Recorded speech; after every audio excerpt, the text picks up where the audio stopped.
નમસ્કાર, આપ જોઈ રહ્યા છો ગુજરાત ફર્સ્ટ. વિગતવાર સમાચારો પર નજર કરીએ. પૂર્વ ભારતમાં ચોમાસું આગળ વધવા લાગ્યું છે. 11 જૂને ઉત્તર પૂર્વીય બિહારમાં ચોમાસાનું આગમન થયું. જો કે મુંબઈમાં બીજી તરફ ચોમાસાની ગતિ થોડી ધીમી પડી છે. આજ રાતથી ઉત્તર ભારતમાં વરસાદની સંભાવના વ્યક્ત કરવામાં આવી છે. પર્વતીય વિસ્તારોમાં પણ વરસાદી પ્રવૃત્તિઓને વેગ મળશે. કર્ણાટક, કેરળ અને ગોવામાં પણ ભારે વરસાદની આગાહી કરવામાં આવી છે. તેની સાથે સાથે અંડમાન નિકોબાર દ્વીપ સમૂહમાં પણ મુશળધાર વરસાદ વરસી શકે છે. ગુજરાત અને પશ્ચિમ રાજસ્થાનમાં હવામાન હજુ સૂકું રહેશે તેવું અનુમાન વ્યક્ત કરવામાં આવ્યું છે. હવામાન વિભાગે જે જાણકારી આપી છે, સત્તાવાર રીતે 11 જૂને ઉત્તર પૂર્વીય બિહારમાં ચોમાસાનું આગમન થઈ ચૂક્યું છે, પરંતુ મુંબઈમાં જ્યાં ચોમાસાની એન્ટ્રી થઈ ચૂકી હતી ત્યાં અત્યારે ચોમાસાની ગતિ ધીમી પડી છે.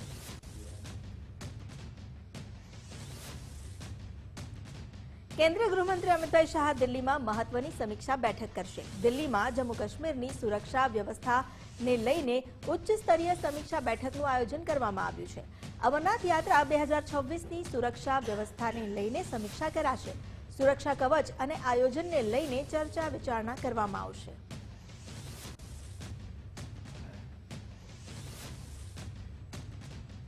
મુખ્યમંત્રી યોગી આદિત્યનાથ વારાણસીના પ્રવાસે. પ્રધાનમંત્રી નરેન્દ્ર મોદીના શાસનના 12 વર્ષ પૂર્ણ થતા તેઓ વારાણસીની મુલાકાતે છે. મુખ્યમંત્રી યોગી આદિત્યનાથ ચોકાઘાટ સ્થિત ગિરજાદેવી સાંસ્કૃતિક સંકુલમાં વિવિધ લોક કલ્યાણકારી યોજનાઓનો લાભાર્થીઓ સાથે સંવાદ કરશે.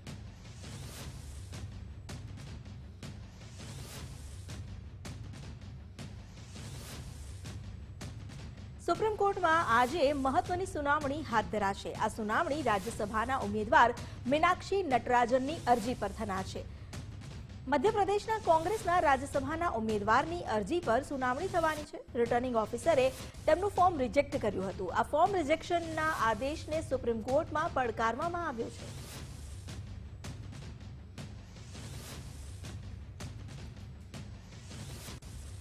જન્માષ્ટમીના લોકમેળાને લઈને સૌરાષ્ટ્રવાસીઓ માટે મોટા સમાચાર. રાજકોટમાં જન્માષ્ટમીનો લોકમેળો રેસકોર્સ ગ્રાઉન્ડમાં યોજાશે. કલેક્ટર તંત્ર દ્વારા લોકમેળાને લઈને તૈયારીઓ પણ શરૂ કરી દેવાઈ છે. આગામી સપ્ટેમ્બર મહિનામાં 5 દિવસના લોકમેળાનું આયોજન કરાશે. 2 સપ્ટેમ્બરથી 6 સપ્ટેમ્બર 5 દિવસ લોકમેળો યોજાશે. આ લોકમેળા સમિતિ માટે કલેક્ટરના અધ્યક્ષ સ્થાને પ્રથમ બેઠક મળી.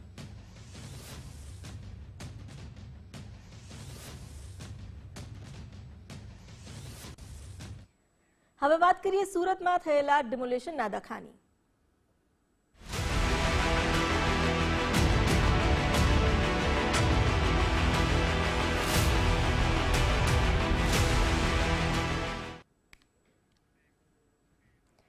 સુરતના નાસિરનગરમાં કથિત નકલી ડિમોલેશનને લઈને શહેરી વિકાસ વિભાગના અગ્ર સચિવે ટકોર સાથે સ્પષ્ટતા માંગી છે.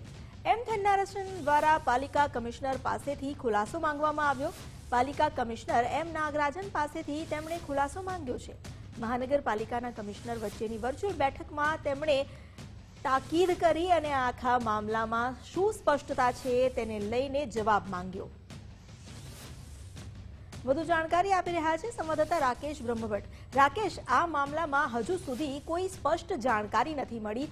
હજુ પણ જ્યારે પાલિકા કમિશનરની વાત કરવામાં આવે તેમણે હજુ સુધી એવા અધ્ધરતાલક જવાબ આપ્યા છે અને હવે જ્યારે અગ્ર સચિવે ટકોર કરીને જવાબ માંગ્યો છે, શું ખુલાસો થયો છે? જી, વેદ દરવાજા સ્થિત નાસિરનગરના કથિત નકલી ડિમોલિશન મામલે પાલિકા કમિશનર પાસે એકમાત્ર જવાબ છે તપાસ, તપાસ, તપાસ. બસ પાલિકા કમિશનર તપાસનું રટણ કરી રહ્યા છે. તપાસ સમિતિની રચના કરી અને સમય પસાર કરવામાં આવી રહ્યો છે ત્યારે પાલિકાની આબરૂના પણ ધજાગરા ઉડી રહ્યા છે. નાસિરનગરના કથિત નકલી ડિમોલિશન કાંડ મુદ્દો હવે ગાંધીનગર સુધી પહોંચ્યો છે અને તેને લઈને પાલિકા કમિશનર એમ નાગરાજન પાસે ખુલાસો પણ માંગવામાં આવ્યો છે. જે મુજબ ભારે ઉહાપો થયો છે તેને લઈને શહેરી વિકાસ વિભાગના અગ્ર સચિવ એમ થન્નારસન દ્વારા પાલિકા કમિશનર એમ નાગરાજન પાસે ખુલાસો માંગવામાં આવ્યો હોવાની વિગતો હાલ જાણવા મળી રહી છે. સૂત્રોની વાત માનવામાં આવે તો તમામ મનપા કમિશનરો વચ્ચેની વર્ચ્યુઅલ સંકલન બેઠક મળી હતી અને તેમાં આ ખુલાસો છે તે મંગાયો છે. સુરતમાં શું ગડબડ ચાલી રહી છે, ભૂતિયા ડિમોલિશનનો મામલો શું છે તેવી ટકોર સાથે સ્પષ્ટતા માંગવામાં આવી હોવાની જાણકારી હવે સામે આવી રહી છે, જેના પગલે વહીવટી વિભાગમાં ભારે ઉહાપો વધ્યો છે. મહત્વની વાત છે કે ગાંધીનગર સુધી કથિત નકલી ડિમોલિશનનો મુદ્દો હવે ચર્ચાનું કેન્દ્ર બન્યું છે, ત્યારે સરકાર હવે સક્રિય બની હોવાનું હાલ સ્પષ્ટ આ સમગ્ર પ્રકરણની અંદર જાણવા મળી રહ્યું છે. ત્યારે આગામી દિવસોમાં પાલિકા કમિશનરની મુશ્કેલીમાં ક્યાંક વધારો થવાની શક્યતાઓને નકારી શકાય તેમ નથી, કારણ કે આ કથિત નકલી ડિમોલિશન કાંડની અંદર હજી પાલિકા તંત્ર છે તે ચોક્કસ કોઈ ફોડ પાડી શકી નથી, કારણ કે ડિમોલિશન વેળાએ જ્યારે પાલિકા અધિકારીઓ સ્થળ ઉપર જ મોજૂદ હતી ત્યારે તેઓની હાજરીમાં આ ડિમોલિશન કરાયું હતું, છતાં અધિકારી મરી પાડવા માટે તૈયાર નથી. ત્યારે જોવાનું એ રહેશે કે આગામી દિવસોમાં આ સમગ્ર કથિત નકલી ડિમોલિશન કાંડની અંદર કયા અધિકારીઓ સસ્પેન્ડનો સામનો કરવો પડે છે. જી આભાર આપનો જાણકારી આપવા માટે. નાસિરનગર ડિમોલિશનને લઈને કોંગ્રેસ હવે આજે ધરણા યોજશે. પીડિત અસરગ્રસ્તોની કોંગ્રેસ નેતાઓ મુલાકાત લેશે. મંજૂરી ન મળવાને કારણે માત્ર 1 કલાકના ધરણાનું આયોજન કરવામાં આવ્યું છે, જેમાં તુષાર ચૌધરી અને અનંત પટેલ પણ હાજર રહેશે. પાલિકા અને પોલીસની કામગીરી સામે વિરોધ કરાશે. સ્થાનિક શહેર કોંગ્રેસના નેતાઓ પણ આ કાર્યક્રમમાં જોડાશે. અમિત ચાવડાની અધ્યક્ષતામાં આ કાર્યક્રમ નક્કી કરવામાં આવ્યો. કથિત ડિમોલિશન મામલે હવે ઉચ્ચ સ્તરીય તપાસની પણ માંગ કરાઈ છે.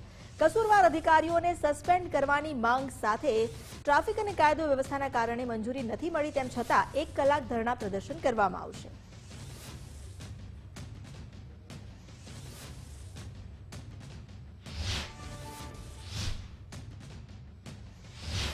ભૂતિયા ડિમોલિશનને લઈને પ્રેસ કોન્ફરન્સ યોજવામાં આવી. પાલિકા કમિશનર એમ નાગરાજને પ્રેસ કોન્ફરન્સ કરી પત્રકાર પરિષદમાં તેમણે તપાસની વાર્તા કરી. ડિમોલિશન કોણે કર્યું તેના પર મૌન સાધ્યું.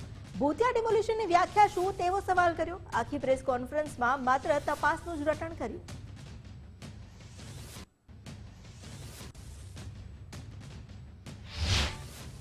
નાસિરનગરમાં અમારા ગયા હતા, એના વિષયમાં આજે નિવેદન પણ થયું હતું. આગળ જે બનાવ બન્યું છે એના વિશે તપાસ સમિતિ રચવામાં આવી છે. એ તપાસ સમિતિમાંથી જે પણ હશે એના મુજબ આપણે કામગીરી કરવાનું છે. અને અત્યારે શાંતિથી તપાસનો વિષય છે તો આપણે એમાં અત્યારથી એક ડિસિઝન લેવું એ બરાબર નથી. આ ડિમોલિશન કોણે કર્યું? આ ખાલી એક જ શબ્દમાં ડિમોલિશન કોણે કર્યું? મને નથી ખબર. સર ડિમોલિશન થયું છે કે નહીં? ડિમોલિશન થયું છે કે નહીં? આપણે વિડીયોમાં જોયું છે ઘણા બધા મકાનોનું જે છે એ તોડફોડ કરવામાં આવ્યું છે, તો એ કઈ સંજોગોમાં બની છે એના માટે તપાસ સમિતિ રચવામાં આવી છે. એટલે હું આપ સૌને વિનંતી કરું છું કે તપાસ સમિતિની રિપોર્ટ આવે ત્યાં સુધી થોડું શાંતિ પ્રક્રિયા કરવાનું હોય. અમે સરકારી કર્મચારી છીએ, નિયમોથી બંધાયેલા છીએ, તો અમારી પ્રોસેસ પ્રક્રિયામાં અમારે જવાનું હોય છે.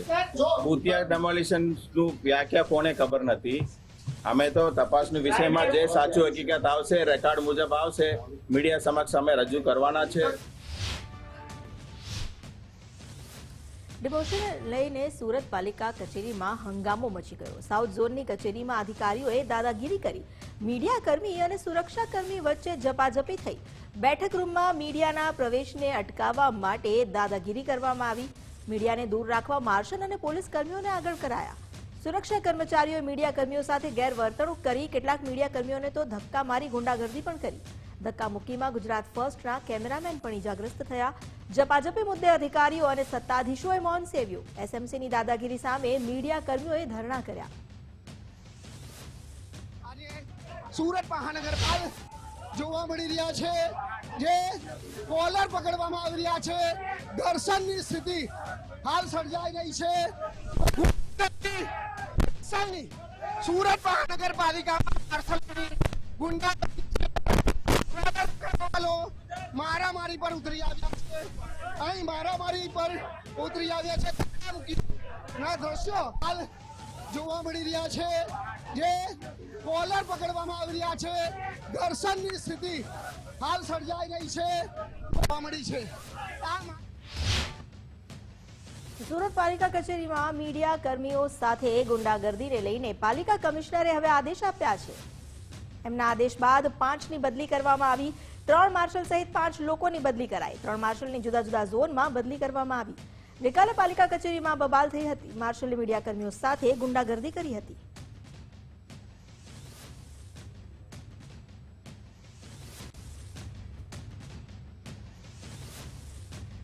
ગુજરાત રાજ્યસભા ચૂંટણી મામલે મહત્વના સમાચાર. રાજ્યસભાના ભાજપના 4 ઉમેદવાર બિનહરીફ થયા. રાજુ શુક્લ, માનસી પરમાર, જીતેન્દ્ર ગણજરિયા, મુકેશ રાઠવાને રાજ્યસભામાં બિનહરીફ જીત મળી. બિનહરીફ જીત બાદ તમામ નિવેદન આપ્યું છે. માનસી પરમારે નિવેદન આપતા કહ્યું કે અમારા માટે આ ગૌરવનો સમય છે. જનકલ્યાણના 12 વર્ષ આજે પૂરા થયા અને આ સાથે અમને સાંસદનું પ્રમાણપત્ર મળ્યું. મારા માટે આજે એક ગૌરવની ક્ષણ છે. જોગાનું જુગ આજે આદરણીય મોદી સાહેબના 12 વર્ષના વિશ્વાસ, વિકાસ અને જનકલ્યાણના વર્ષ પૂરા થયા છે. આદરણીય પ્રધાનમંત્રી મોદી સાહેબે આજે સૌથી લાંબો સમય સુધી પ્રધાનમંત્રી તરીકે સેવા આપવાનો રેકોર્ડ પ્રસ્થાપિત કર્યો છે. એટલે અમારા માટે આજે આ ગૌરવની ક્ષણ છે. બિનહરીફ રાજ્યસભાના સાંસદ તરીકે ચૂંટાઈ આવ્યા છે. પ્રમાણપત્ર પણ અમે ચૂંટણી અધિકારી પાસેથી કલેક્ટ કરી લીધું છે. રાષ્ટ્રીય અધ્યક્ષ શ્રી નિત્યાન નવીનજી, અમારા સૌના માર્ગદર્શક આદરણીય શ્રી નરેન્દ્રભાઈ, સાચા અર્થમાં જેઓ ચાણક્ય પુરવાર થયા છે એવા આદરણીય ગૃહમંત્રી શ્રી અમિતભાઈ સાહેબ, અમારા ગુજરાતના મુખ્યમંત્રી શ્રી ભૂપેન્દ્રભાઈ, પ્રદેશ અધ્યક્ષ શ્રી જગદીશભાઈ વિશ્વકર્મા, નાયબ મુખ્યમંત્રી શ્રી હર્ષભાઈ સંઘવી અને સંગઠન ગઢે ચલો, સુપથ પર ગઢે ચલો એવા આદરણીય સંગઠન મંત્રી શ્રી રત્નાકરજી, તેઓ શ્રીનો હૃદયપૂર્વક આભાર માનીએ છીએ. અને અમને જે કંઈ પણ જવાબદારી મળી છે એ પરમાત્મા અમને ખૂબ શક્તિ આપે એ પ્રકારની આજે નતમસ્તક પ્રાર્થના કરીએ છીએ. ભારત માતા કી જય, વંદે માતરમ. એક કાર્યકર્તાની ભારતના ઉચ્ચ સદન કાઉન્સિલ ઓફ સ્ટેટ રાજ્યસભાના સભ્ય તરીકે આજે મારો વિજય થયો છે. એ મારા માટે એક ગૌરવની ક્ષણ છે. અને આ મારી જે વિજય થયો છે એ ગુજરાતના કરોડો જનતાઓના આશાઓ, અપેક્ષાઓ એને પૂર્ણ કરવા માટેના પ્રતિનિધિ તરીકે થઈ છે. અને એ માટે હું ગુજરાતના માનનીય તમામ વિધાયકોએ જે પૂર્ણ બહુમતી 161 ધારાસભ્યશ્રીઓ ધરાવે છે એમનો હું આ તબક્કે આભાર માનીશ. અને વિશેષ રૂપે જ્યારે દેશમાં અને ગુજરાતમાં ભારતીય જનતા પાર્ટીના ધ્વજા લહેરાવી છે. રાજ્યના પોલીસ વડા GS મલિકનો એક પ્રજાલક્ષી આદેશ. સામાન્ય અરજીઓનો મહત્તમ 15 દિવસમાં નિકાલ કરવા તેમણે આદેશ આપ્યા. ઉચ્ચ અધિકારીઓ સવારે 12 થી 2 સુધી મુલાકાતીઓને સાંભળશે. સ્થાનિક કક્ષાએ જ ફરિયાદો અને રજૂઆતોનો નિકાલ થશે. આર્થિક ગુનાની અરજીઓ હોય તો 6 અઠવાડિયામાં નિકાલ કરવા સૂચના આપવામાં આવી છે. ભ્રષ્ટાચાર સંબંધિત અરજીનો પણ 6 અઠવાડિયામાં નિકાલ કરવા નિર્દેશ અપાયા. પીઆઈ થાણા અમલદારો સાંજે 4 થી 6 પોલીસ સ્ટેશનમાં હાજર રહેશે. અરજદારોને ઉચ્ચ કચેરીએ ધક્કા ન ખાવા પડે તે માટે આ નિર્ણય લેવામાં આવ્યો છે. તપાસમાં સંજ્ઞેય ગુનો જણાય તો તાત્કાલિક FIR નોંધવા પણ આદેશ અપાયા. દરેક કચેરીમાં અરજદારોની વિગતો માટે રજીસ્ટર રાખવા સૂચના આપવામાં આવી.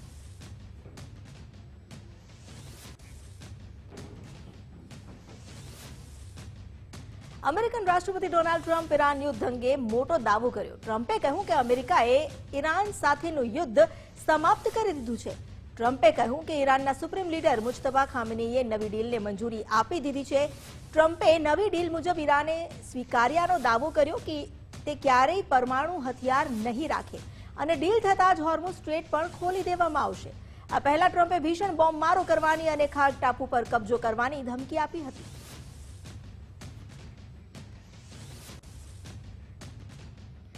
અમરેલીમાં 7 વર્ષના બાળક પર સિંહણે હુમલો કર્યો. સિંહણે 7 વર્ષના બાળકને ફાડી ખાધું. બાળકના મોત બાદ ગ્રામજનોમાં ભારે રોષ છે. બગસરાના ઘંટિયાણ ગામના સીમમાં આ ઘટના બની. વારંવાર આવી ઘટનાઓને કારણે હવે ગ્રામજનોમાં ભારે રોષ વ્યાપી ગયો છે. બગસરા વન વિભાગની ટીમ પણ ઘટના સ્થળે દોડી આવી.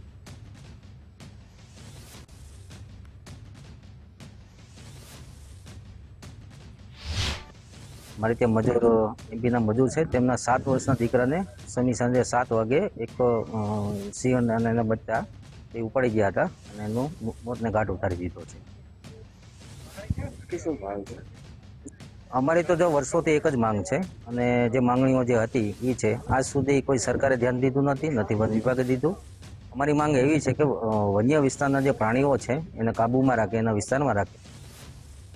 સુરતમાં અંગ્રેજી દારૂની હેરાફેરીનો વધુ એક નવો કિમિયો ઝડપાયો. લક્ઝરી બસમાં મમરાની ગુણીની આડમાં દારૂની હેરાફેરી કરાતી.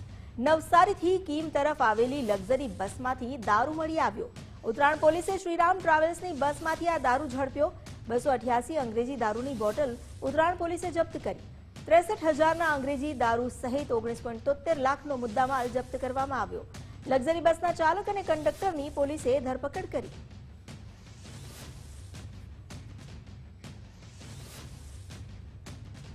ભાવનગરના અલંગમાં દબાણ હટાવવા માટે નોટિસ આપવામાં આવી. ગોચરની જમીન પર દબાણ હટાવવા માટે નોટિસ મળી.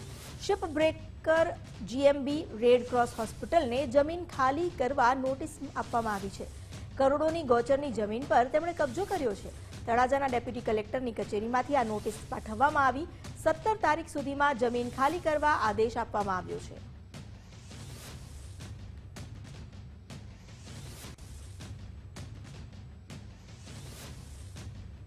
ગુજરાતના ખેલાડીઓની અંડર 19 ટીમમાં પસંદગી કરવામાં આવી.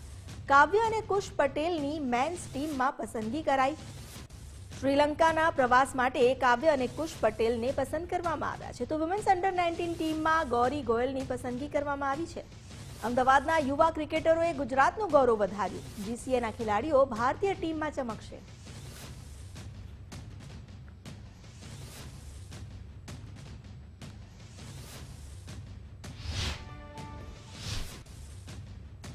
પાદરાની વિધિ પરમારની ભારતીય મહિલા ક્રિકેટ ટીમમાં પસંદગી કરાઈ.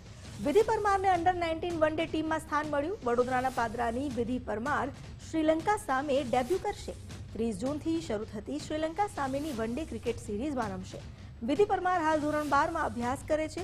પાદરાના ધારાસભ્ય ચૈતન્યસિંહ ઝાલાએ વિધિનું સ્વાગત કર્યું. સોસાયટીના રહીશો અને પાદરાવાસીઓએ વિધિનું સ્વાગત કર્યું.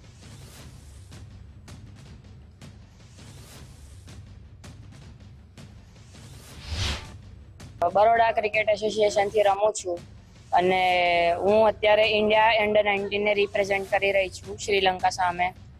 તો અત્યારે હું જસ્ટ બેંગ્લોરથી આવી છું, તો મને બી આજે જ કોલ આવ્યો તો મને ખબર પડી કે આવું મારું ઇન્ડિયા માટે નામ આવ્યું છે. તો મારા સોસાયટીવાળાએ બધાએ સ્વાગત કર્યો છે, તો મને બહુ સારું લાગ્યું. અને આ બધી મહેનતનો પાછળ મારા પપ્પાનો વધારે એ છે, તો હું એમને થેન્ક યુ. બીસીએ તરફથી હું અંડર 15 રમી છું. 2 વર્ષ 19ના 2 વર્ષ રમી રહી છું અત્યારે કરન્ટલી. અને મેં 2 વર્ષથી ZCA કર્યું છે અને NCA ને બી હાઈ પરફોર્મન્સ કેમ્પ બી કરી રહ્યો. અને મેં India under 19 last year challenger બી રમી હતી. પાદરાની દીકરી અને મારા મિત્ર હસમુખભાઈ પરમારની દીકરી વિધિ પરમાર કે જેનું આજરોજ selection Indian under 19 women's cricket ટીમમાં થયું છે, તેનું અમને ખૂબ જ ગૌરવ છે. આજે એ ઘરે આવી છે ટુર્નામેન્ટ રમીને, તો અમે સૌએ ભેગા થઈને એનું સન્માન અને સ્વાગત કર્યું છે. વિધિ પરમાર કે જેને પોતાના ટેલેન્ટથી અને મહેનતથી આજે ઇન્ડિયન અંડર 19 વુમેન્સ ક્રિકેટ ટીમમાં સ્થાન મેળવ્યું છે, તેનું અમને ખૂબ જ આનંદ છે. પોરબંદર માર્કેટિંગ યાર્ડમાં આજે એક અનોખું અને ઐતિહાસિક આકર્ષણ જોવા મળ્યું. વિશ્વની સૌથી મોંઘી ગણાતી જાપાનની મિયાઝાકી અને વિશ્વની સૌથી મોટી કેરી તરીકે ઓળખાતી અફઘાનિસ્તાનની નૂરજહાં કેરી પ્રથમ વખત વેચાણ માટે આવી. જૂનાગઢ જિલ્લાના ચોરવાડ ગામના પ્રગતિશીલ અને પ્રાકૃતિક ખેડૂત VN વાજાએ ગાય આધારિત ઓર્ગેનિક ખેતી દ્વારા વિદેશી કેરીઓનું સફળ ઉત્પાદન કરીને સૌરાષ્ટ્રના બજારમાં નવો ઇતિહાસ રચી દીધો. આંતરરાષ્ટ્રીય બજારમાં લાખો રૂપિયાની કિંમત ધરાવતી મિયાઝાકી કેરીનું એક ફળ પોરબંદર યાર્ડમાં 1700માં અને વિશાળ કદની નૂરજહાંની કેરી 350 રૂપિયામાં વેચાતા સ્થાનિક વેપારીઓ, ખેડૂતો અને કેરી પ્રેમીઓમાં ભારે ઉત્સુકતા જોવા મળી. 100થી વધુ જાતની કેરી પકવતા ખેડૂત VN વાજાનો આ પ્રયોગ અન્ય ખેડૂતોને પણ પરંપરાગત ખેતી છોડી વધુ મૂલ્યવાન પાક તરફ વળવા માટે નવી તક અને એક પ્રેરણાદાયી દિશા ચીંધે છે.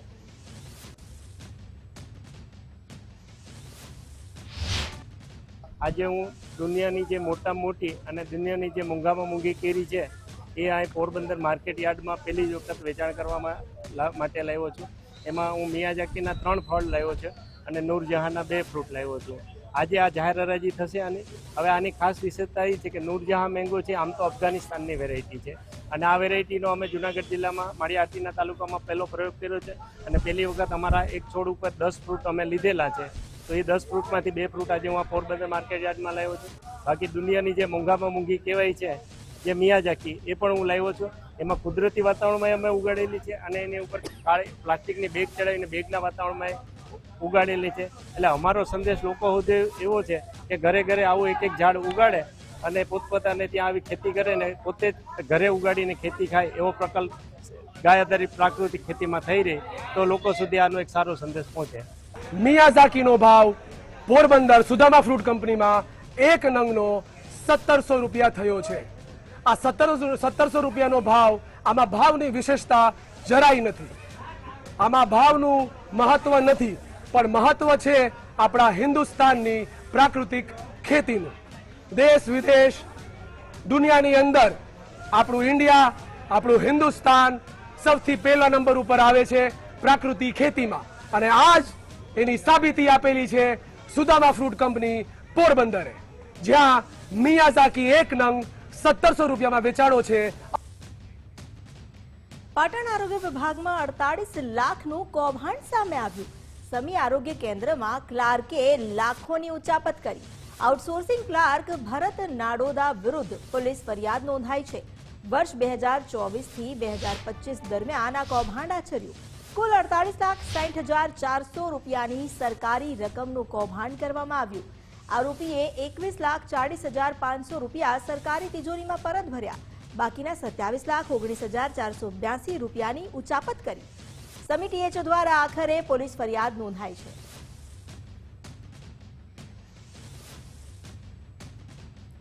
વડોદરામાં સુલેમાની પથ્થરના નામે ઠગાઈ કરતી ટોળકી ઝડપાઈ.